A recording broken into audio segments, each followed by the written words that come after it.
દરેક દીકરીના બાપને કહું છું અને હકથી કહું છું, કારણ કે હું પણ દીકરીનો બાપ છું, કે દીકરી નાની હોય જે માગે ને એને લઈ દેજો. દીકરી નાની હોય જે કઈ માગે એને લઈ દેજો, કારણ કે એ દીકરી મોટી થઈ અને સાસરે જશે ને પછી ગમે એવી વસ્તુ તમે કદાચ દીકરીને આપશો ને તો દીકરીના મોઢામાંથી એક જ શબ્દ નીકળશે, પપ્પા આની શું જરૂર હતી. અને દીકરીના નસીબથી બાપ રાજ કરે છે.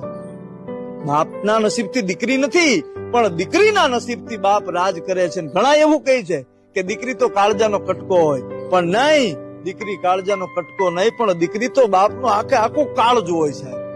અને ઈ દીકરી પરણીને વિદાય લઈને જાય ને તો એમ થાય કે જાણે બાપના કાળજો એમ કહેવાય છે બહાર નીકળી ગયું હોય.